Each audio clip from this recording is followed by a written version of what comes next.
Hey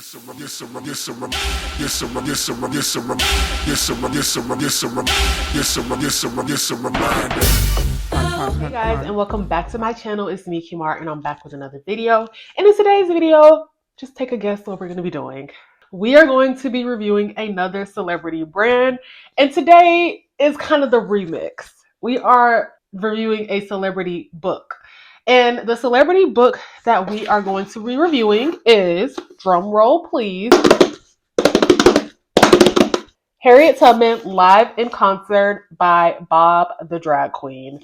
Yes, we're back on drag queens, and what's the last drag queen brand I reviewed? I think it was Kimchi Chic Beauty. So yeah, we're back on drag queens, but with a little twist, something different. Bob the Drag Queen's book.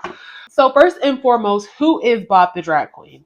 According to Wikipedia, Bob the Drag Queen is an American drag queen, comedian, actor, activist, musician, author, and reality television personality. I know Bob from winning season 8 of RuPaul's Drag Race and having a podcast with one of the winners of All Stars 4, Monet Exchange. Their podcast is Sibling Rivalry, by the way. I got this book because this is like an interesting project for a drag queen, I think. I don't know if there's another drag queen that has done something like this. If so, y'all let me know in the comments. But this is a book that isn't, a biography or anything like that. It's like a fiction book almost, but it's kind of like a historical fiction kind of vibe to it. I don't know how to explain it. Yeah, I'll read the back cover. It says, "Praise for Harriet Tubman live in concert." Oh, this is just what people are saying about it. Vivacious. The reverence for Harriet, America's first Black superhero, makes her feel alive on the page. It's a knockout. Publishers Weekly Star Review. Bob won season 8 of RuPaul's Drag Race and his career skyrocketed. He's made podcasts, TV shows, and EP and amassed over 3 million TikTok followers. Bob will continue to entertain and bring his significant flair to a stage or a screen near you. That's from NPR. A gifted, tender-hearted New York comedian, The New York Times. A megastar, New York Magazine. Illustrious interview. Bob the Drag Queen wasn't built for a supporting role. He's the whole kit and caboodle. The Washington Post. I ordered this book a while ago. It took me a while to get through reading it just because I had to lock in and focus. We'll get more into that throughout the video. But I got this book. Let me see if I have it written down here. I ordered new from betterworldbooks.com, so this was not one of their used books. And I ordered on June 17th, and I received my order on Monday, June 23rd. So that was like about a week later. The price, I got this book new from Better World Books for $19.86. I low-key got scammed because the book is like $13 to $50 at Target and Amazon. But I'm not shopping at Target, and I try to not shop much at Amazon. So I'm not mad that I spent more on Better World Books because I'd much rather support that website than Target and Amazon. But I did spend a little more than what I had to spend for this. And I found out after I got the book that it was a New York Times bestseller. So hey, shout out to Bob. So, like I said, it did take me a while to read this book. It took me a while to get into it, but I would not say that that's a problem with the book. I think that most books, you kind of have to push yourself into the plot to get into them. And that was what I was having a hard time doing. I also had a lot of distractions during that time. Mind you, I ordered it in June. So I had other videos to record before I even got to even open the book. Then when I opened it, we're into July. I'm seeing Beyonce. We get into August. I'm starting school. We get into September. I'm in school, deep, heavy, trying to figure out how to juggle things. So I really, really got to lock into this book. Today's October 11th, I think. I think it's October 11th, maybe October 12th. I don't know. It's October. It's after October 10th, though. I think it's October 11th today. I probably really locked in on this book the last week of September. So, and I started to read a chapter a day till I got done with it.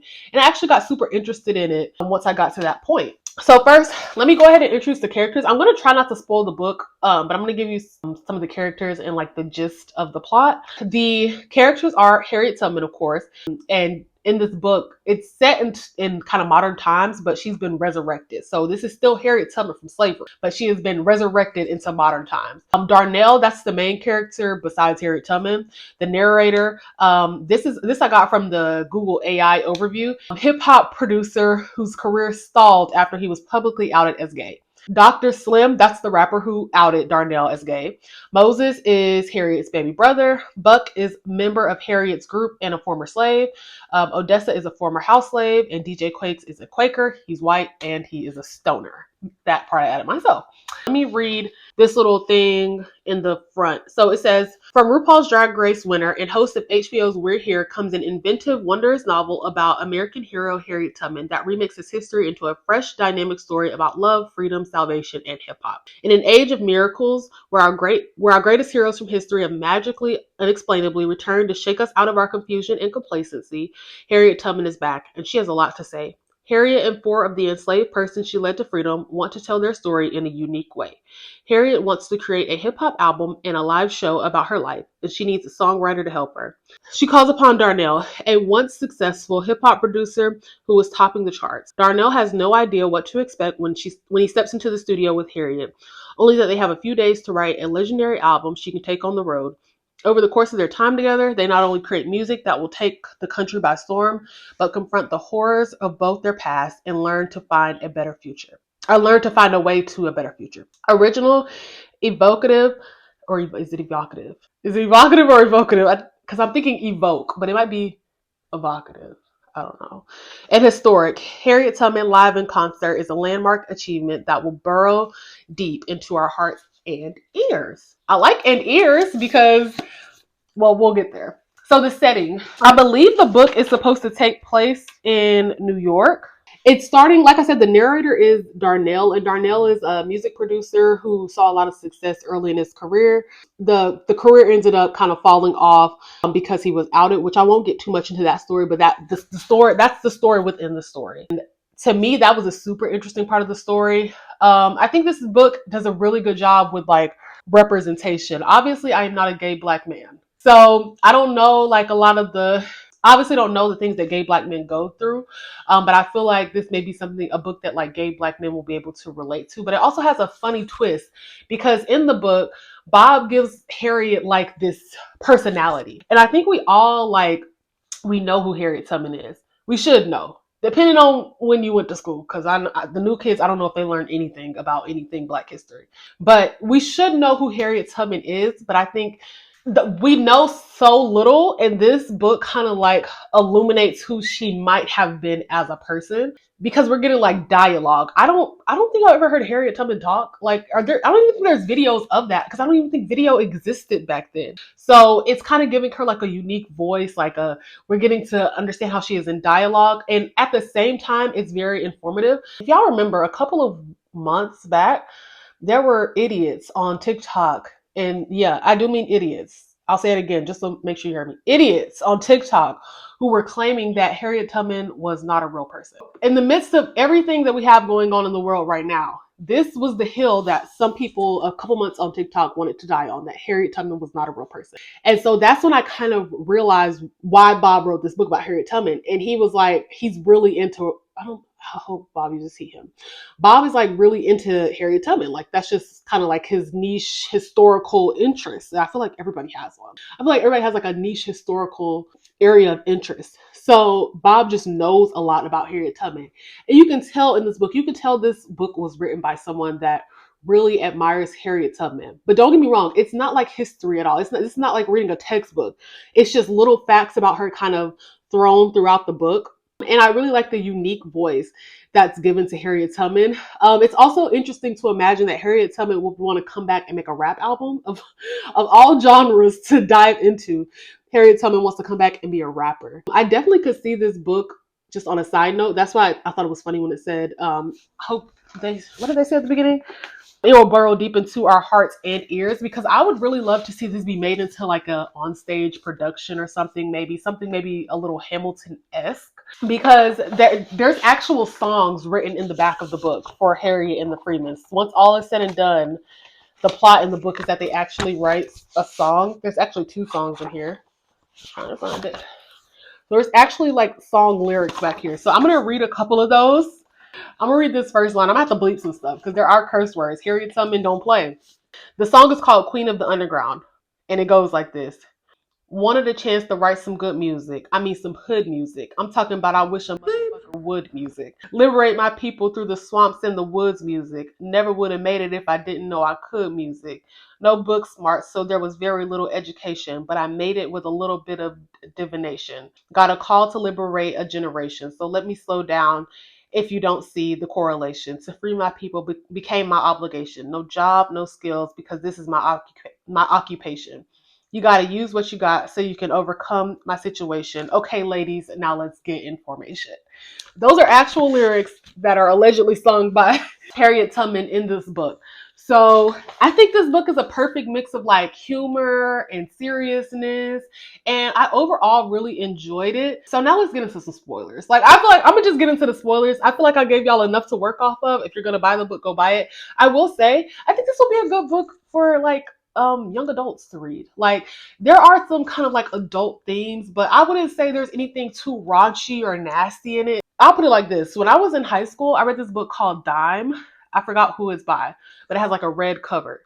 So if you look it up, it's called Dime. And it's literally about a teenage prostitute. And that book is very, very vulgar. And I read that as a teenager. And I got it from my school's library. Like, I didn't buy it from like a bookstore or go to the local library. I got it from my school's library.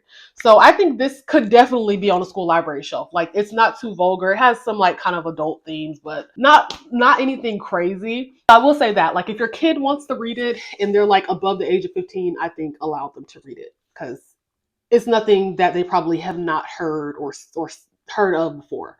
Let's get into some of the spoilers so that I can explain to you like deeper some of the parts that I liked about the book. So in the book, Harriet shows up at Darnell's apartment and is like, I need you to help me tell my story. I'm picking you. I want to write an album. Da, da, da, da. I'm just kind of speed through this. So even still, I'm not giving you like all the juice. So she comes in, she introduces him to, it's Harriet and the Freemans. So it's Odessa, Buck, DJ Quakes, and Moses. Moses is Harriet's baby brother. And they're all going to make an album. They all kind of have like their unique stories. So Quakes is like this white man. He's a Quaker, an abolitionist, obviously, if he's with Harriet Tubman. He smokes a lot of weed. That's kind of his thing. But he kind of goes like, and throughout the book, he kind of drops a little knowledge about the history of the Quakers and kind of how some of them became abolitionists, kind of how extensive their work was in the abolitionist movement. And then you have Odessa. I feel like Odessa is kind of like, to me, what I got from her, she's kind of like the aloof, ditzy kind of person in the book, but she's like a house slave, so they definitely make sure to mention that she could have been white passing, like she's very, very light skinned, that type of thing. Buck, he's just a member of the group, but he's super strong. That's kind of like his thing. Moses is Harriet's baby brother. Harriet is also called Moses at times, though. This book also introduces you to a lot of Harriet Tubman's nicknames. So I think Minty was one, Moses was another one. Those might have been the only two mentioned. There may be more.